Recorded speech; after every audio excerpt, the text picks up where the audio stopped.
مثلاً ایک پارٹی کے 1,00,000 حامی ہیں تو 1,00,000 سارے ووٹ تھوڑی ڈالنے جائیں گے, 50,000 جائیں گے, 40,000 جائیں گے. کراچی میں تو 8.38% پڑے. تو 2 پارٹیاں نہیں تھیں, پی ٹی آئی نہیں تھی, اس سے بنیادی فرق تو اسی سے پڑا. جماعت اسلامی بھی نہیں تھی جو بڑی متحرک ہے کراچی میں. تو 8.5% بھی پورے نہیں پڑے ووٹ. تو نون لیگ کے ووٹ کم پڑیں گے اور پی ٹی آئی کے ووٹر زیادہ جائیں گے, خود جائیں گے. ٹھیک ہے. اب ظاہر پارٹیاں خود بھی بندوبست کرتی ہیں. تو بہرحال یہ کوئی فتح, اس کی فتح نہیں ہوگی جشن طرب مناؤ گے کوہرام کی طرح. اگر بول تو جیتیں گے نہیں اگر فیر الیکشن ہوئے. دیکھیے نا الزام کس پہ آئے گا, سب جانتے ہیں الزام کس پہ آئے گا, چاہے قصوروار کوئی اور ہو. ٹھیک ٹھیک. وہ قصوروار نہ ہو مگر انہی پہ الزام پھر بھی آئے گا. صحیح ہے. پھر سمندر پار پاکستانیوں کو آپ نے پرووک کیا ہے, جو آپ کی کل آبادی کا بہت بڑا حصہ ہیں, اور آپ کی معیشت کا تو آدھا حصہ وہ ہیں. آدھی معیشت ان کی ہے, آدھی سارے باقی پاکستان کی ہے. صحیح ہے. وہ یہاں 1 کروڑ سے زیادہ آبادی کو وہ پالتے ہیں مستقل طور پہ, رشتہ داروں کو پیسے بھیجتے ہیں, خاندانوں کو بھیجتے ہیں, ویلفیئر کے اداروں کو دیتے ہیں, عیدی فاؤنڈیشن کو دیتے ہیں, شوکت خانم کو دیتے ہیں, ڈاکٹر ادیب رضوی کو دیتے ہیں, خوبت کو دیتے ہیں. سارا تو کاروبار انہیں کے بل پہ چلتا ہے. وہ ظاہر ہے وہ بھی سپریم کورٹ میں جائے گا. بہرحال حمزہ صاحب نے جو فیصلہ کیا ہے بھئی آپ چاروں صوبوں میں پھر کریں نا. کہہ رہے ہیں جی کہ بھئی وہ ٹارگٹ سبسڈی سے آئی ایم ایف نے نہیں روکا, وہ ظاہر نہیں ہو سکتی. اب یہ آئی ایم ایف نے ہمیں اجازت دی ہے جی, آئی ایم نے اجازت دی ہے آپ کو. آئی ایم ایف نے آپ کو ناانصافی کی اجازت دی ہے, ظلم کی اجازت دی ہے.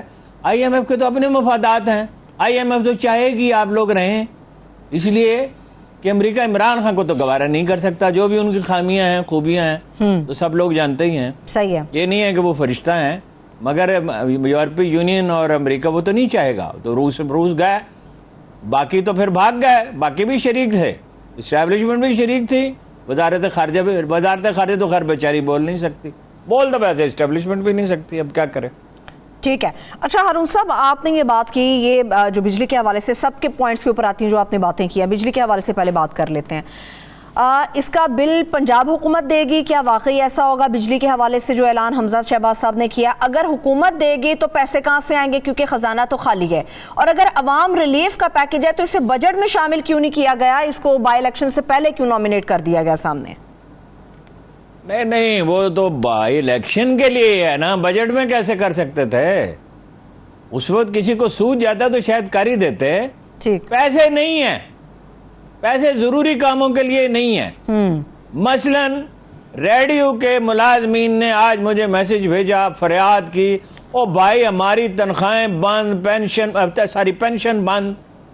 ویسے کچھ سرکاری افسروں کی بھی پینشن, یہ جو گئے تھے نا ریجیم چینج کانفرنس میں, جی جی, ان کی بھی پینشن تو نہیں بند کی, ان کی مراد ہے صحت کی سہولتیں بند کر دی ہیں. اگر کسی کے پاس پلاٹ ہے بیچ نہیں سکتا. اچھا. میڈیکل کی فیسلٹیز کسی کلب میں نہیں جا سکتا. ابھی میری ایک صاحب سے بات ہوئی, انہوں نے اس کی تصدیق کی ہے.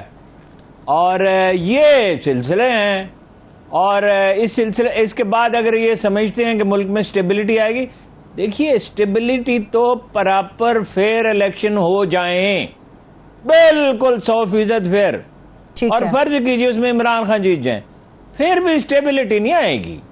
سٹیبلٹی کے لیے تو ضروری ہے کہ یہ ہیجان نہ کار فرما ہو جو ہے. دیکھیے ایک بڑا دلچسپ حکم ہے, میں آپ کو بتاتا ہوں, اس کا تعلق اگرچہ مسجد سے ہے لیکن اس پہ میں نے غور کیا, اس میں ایک بڑی وزڈم کی بات ہے. ہر چیز جو اللہ نے کہی, اللہ کے رسول نے کہی, تو اس میں وزڈم ہی ہے, ظاہر ہے. اس کی تو وجوہات ہیں, کبھی مسلمانوں نے اس پہ کم ہی غور کیا ہے, بڑے بڑے دانشور بھی بعض چیزوں پہ غور نہیں کرتے, لیکن اگر آپ اہل علم سے پوچھیں تو وہ بتاتے ہیں. وہ یہ ہے کہ اگر کوئی آدمی مسجد میں شور مچا رہا ہو, مسجد میں نماز ہونے والی ہے یا جمعہ کو خطبہ دیا جا رہا ہے, تو آپ اس کو خاموش کرنے کے لیے شور نہیں مچا سکتے. اور گالی کے سلسلے میں تو رسول اللہ صلی اللہ علیہ وسلم کا فرمان ہے, جس نے کسی کو گالی دی اس نے خود کو گالی دی. یعنی آپ گالیوں کا تصور کریں اور سوچیں کہ ایک آدمی کسی کی ماں بہن کو برا کہہ رہا ہے تو وہ کس کو برا کہہ رہا ہے؟ اپنی ماں بہن کو. اور اس سے پوچھا جائے گا, مرنے کا تو خیر کسی کو یقین ہی نہیں ہے نا, خربوں روپے جو ہیں وہ کما کے ان کے ڈھیروں پر بیٹھے ہیں، حوث کسی طرح ختم ہوتی ہی نہیں ہے، کسی کو مرنا ہے ہی نہیں، میں یہ کروں گا، میں چھوڑوں گا نہیں۔ میں وہ کہہ رہے تھے حمزہ صاحب کچھ دن پہلے کہ عمران خان صاحب آپ کی مہلت ختم ہوئی، وہ تو میں کہہ رہا ہوں عمران خان صاحب، وہ تو کچھ اور ہی کہہ رہے تھے، آپ کی مہلت ختم ہوئی 6 دن کے بعد میں آپ کو گرفتار کر لوں۔ میں نے کہا اللہ کی شان یار، حمزہ صاحب گرفتار کر لیں گے؟ حمزہ صاحب کی وہ کیا ہے، ان کی مطلب اہلیت کی بنیاد کیا ہے؟ شہباز شریف کے بیٹے ہیں۔ شہباز شریف کی اہلیت کی بنیاد کیا ہے؟ نواز شریف کے بھائی ہیں۔ نواز شریف کی اہلیت کی بنیاد کیا ہے؟ 80s میں فوج نے اور خفیہ ایجنسیوں نے ان کی سرپرستی کی تھی۔ اسحاق ڈار کی اہلیت کی بنیاد کیا ہے جو واپس آ رہے ہیں کہ نواز شریف صاحب جو ہیں وہ کہتے ہیں انہوں نے مجھے حکم دیا، مجھے اجازت عطا فرمائی ہے، اور شہباز شریف صاحب نے اگری کیا۔ شہباز شریف اگری نہیں کریں گے تو اور کیا کریں گے؟ اور کیا کریں گے؟ ٹھیک ہے نا جی، وہ تو کیا کریں گے؟ یہ ایک سرپرستی کا معاشرہ ہے، اس میں عدل نام کی کوئی چیز نہیں، اور کسی میں بھی نہیں ہے، ایک ہی بات نہیں ہے۔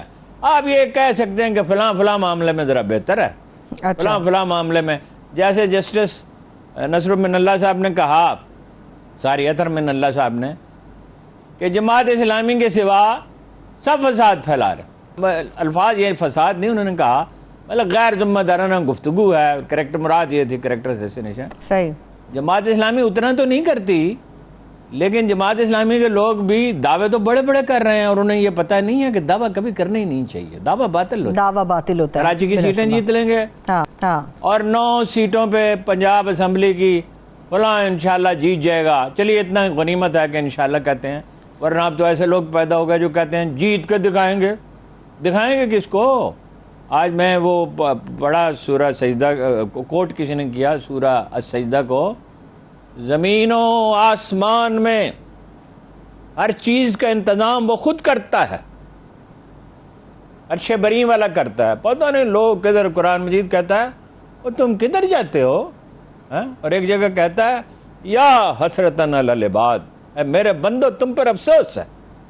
وہ خطا تو انسان سے ہوتی ہے، وہ تو انسان کی سرشت میں ہے، لیکن جرم کی زندگی گزارنا مستور پہ میڈیا سیل بنائے ہوئے گالی گلوچ کے لیے یہ ویڈیو لیک کر رہے ہیں، اعتراف کر رہے ہیں۔ او محترمہ مریم اورنگزیب کا میں نے دیکھا، وہ کہہ رہی ہیں پی ٹی آئی نے اعتراف کر لیا ہے جی، یہ اس کی ہے، اپنا خاتون اول کی ہے گفتگو، سابق خاتون اول کی جی۔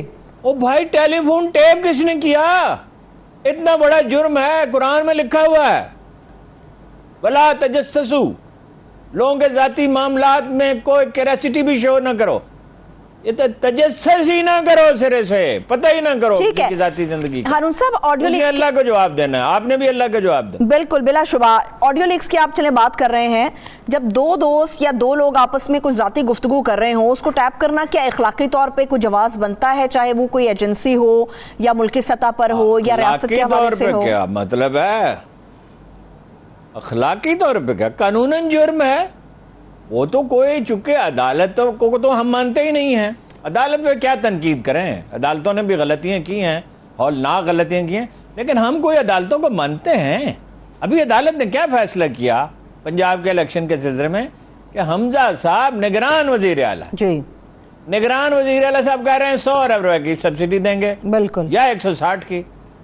اور بھائی نئے لوگ آئیں گے، وہ اگر بند کریں گے، فرض کیجئے حکومت بدل جاتی ہے تو لوگ انہیں گالیاں دیں گے، یہ غریبوں کو، ایک عام آدمی کو بیچارے کو کیا سمجھ ہے؟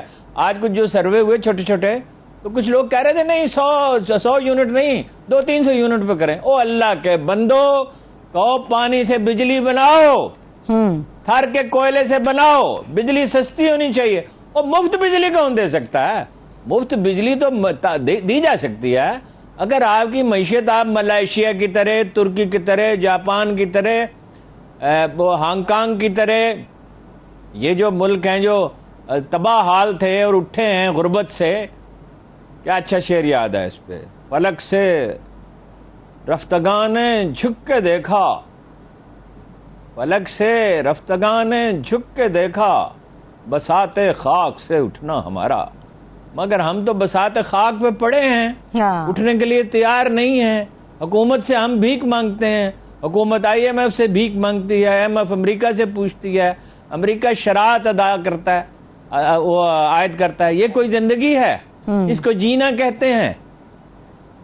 بھائی یہ غلامی کی زندگی ہے نا. یہ تو عمران خان ٹھیک کہتے ہیں، یہ غلامی کی زندگی ہے نا. صحیح. اور اس نے تھوڑی سی جرت دکھائی تو دیکھو اس کے ساتھ کیا کیا. کل تک وہ بڑا اچھا تھا، جب تک وہ روس نہیں گیا تھا تو بڑا اچھا تھا. جو لوگ اس کے حامی تھے ان کو اس میں بڑی خوبیاں نظر آتی تھیں، سرپرستی فرما رہے تھے. وہ روس چلا گیا، وہ اچانک بہت برا ہو گیا. یہ نہیں کہ اس میں خامیاں نہیں ہیں، وہ ہم سب جانتے ہیں اس میں کیا خامیاں ہیں. صحیح. اور ہم پوائنٹ آؤٹ بھی کرتے رہے ہیں بہت اس کے. جب تک وہ اقتدار میں تھا تو ہم اس کی حکومت خطرے میں پڑی تو ہم نے اس پہ ذرا سختی کم کی، ورنہ کرتے ہی رہے. مجھ سے اس دن کہہ رہے تھے یار تمہیں بڑا غصہ تھا یار.